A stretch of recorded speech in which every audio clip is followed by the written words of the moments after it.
전능하사 천지를 만드신 하나님 아버지를 내가 믿사오며 그 외아들 우리 주 예수 그리스도를 믿사오니 이는 성령으로 잉태하사 동정녀 마리아에게 나시고 본디오 빌라도에게 고난을 받으사 십자가에 못 박혀 죽으시고 장사한 지 사흘 만에 죽은 자 가운데서 다시 살아나시며 하늘에 오르사 전능하신 하나님 우편에 앉아 계시다가 저리로서 산자와 죽은 자를 심판하러 오시리라. 성령을 믿사오며 거룩한 공예와 성도가 서로 교통하는 것과 죄를 사하여 주시는 것과 몸이 다시 사는 것과 영원히 사는 것을 믿사옵나이다. 아멘. 닷새 후에 대제사장 아나니아가 어떤 장로들과 한 변호사 더둘로와 함께 내려와서 총독 앞에서 바울을 고발하니라. 바울을 부르매 더둘로가 고발하여 이르되 벨릭스 각하여 우리가 당신을 힘입어 태평을 누리고 또 이 민족이 당신의 선견으로 말미암아 여러 가지로 개선된 것을 우리가 어느 모양으로나 어느 곳에서나 크게 감사하나이다. 아멘. 할렐루야. 오늘은 대제사장의 변호사 더둘로의 모습을 우리가 살펴보고자 합니다. 본장 24장은 22장, 23장 내용과 상황적으로 면밀하게 연결되어 있습니다. 바울은 유대인들의 소동과 폭행으로 예루살렘 주둔 천부장에 의해 보호 조치되었고 이후 로마 시민권자이므로 그에 대한 판결을 위해 총독 벨릭스 앞으로 인도됩니다. 당시 바울을 고소한 유대교 지도자들은 따로 바울을 고소하기 위해 더둘러라는 자를 파견하게 됩니다. 더둘러는 대제사장의 변호사였습니다. 마땅히 하나님의 대제사장으로 선한 말, 진리의 말을 전해야 하지만 그의 말을 들어보면 거짓과 적대심으로만 가득함을 볼 수가 있습니다. 이를 통해 우리는 거짓 종의 실체를 볼 수가 있습니다. 그래서 오늘은 본문을 통해 그의 거짓된 모습이 어떠한지 함께 살펴보고자 합니다. 첫 번째로 총독에게 바울을 고발하였습니다. 1절에 보니까 닷새 후에 대제사장 아나니아가 어떤 장로들과 한 변호사 더둘로와 함께 내려와서 총독 앞에서 바울을 고발하니라. 이는 거짓종이 참종을 참소함을 뜻합니다. 본문 중에 고발하니라로 번역된 헬라어 원문 표현은 엠파니조라는 단어를 쓰는데 이는 알리다, 명시하다 등의 의미가 있습니다. 자기가 아는 것을 드러내 알게 했다는 의도로 보통 이 표현을 사용하기도 합니다. 하지만 그의 고소는 거짓 참소, 고소를 위한 고소였습니다.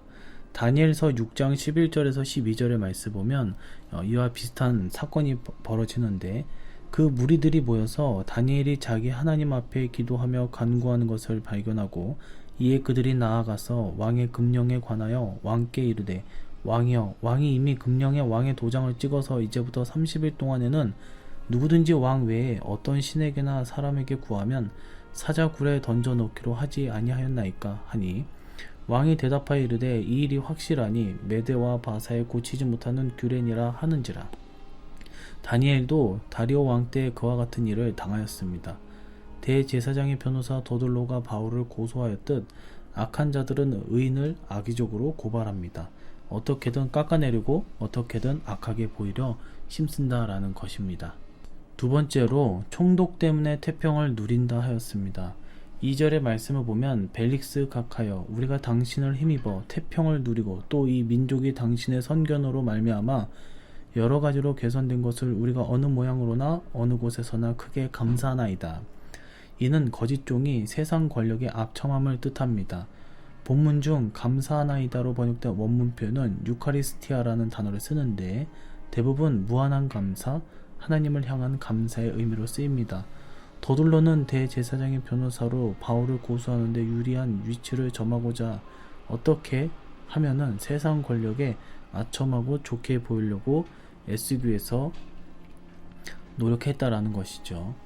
다니엘서 6장 6절에서 7절 보면 이와 비슷한 사건이 있는데 이에 총리들과 고관들이 모여 왕에게 나아가서 그에게 말하되 다리오 왕이여 만수무강하옵소서. 나라의 모든 총리와 지사와 총독과 법관과 관원이 의논하고 왕에게 한 법률을 세우며 한 금령을 정하실 것을 구하나이다.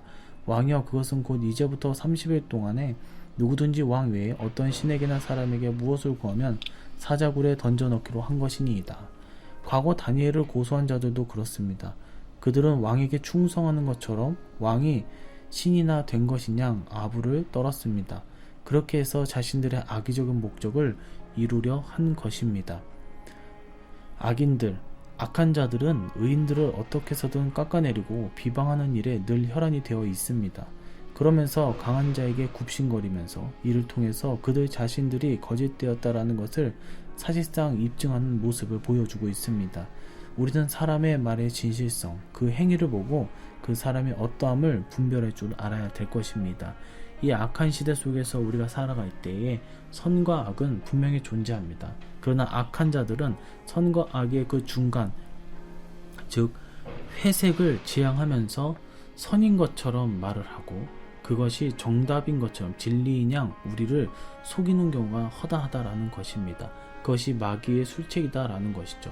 아살이 처음부터 악하고 나쁜 것을 우리에게 보여준다면 우리는 경계하고 또 우리는 조심할 것입니다. 그러나 그 경계를 풀게 만들고 또한 뭔가 있음직하게 만들어주고 그렇게 해서 넘어오게 만든다라는 것이죠. 아담과 하와도 그렇게 옛뱀에게 당하였다라는 것입니다. 저와 여러분은 늘 말씀을 묵상하고 하나님의 응답을 주께서 주시는 그 생명의 말씀의 가르침대로 기도하면서 나아갈 때에 선과 악을 분별하고 참종과 거짓종의 무엇이 옳고 무엇이 그른지 그런 것을 잘 분별하는 이 시대에 주님의 참 제자들이 되시기를, 그랬을 때 수많은 열매와 승리의 길, 절대 패배하지 아니하는 주님의 백성들이 되기를 주님의 이름으로 간절히 축원해 드립니다.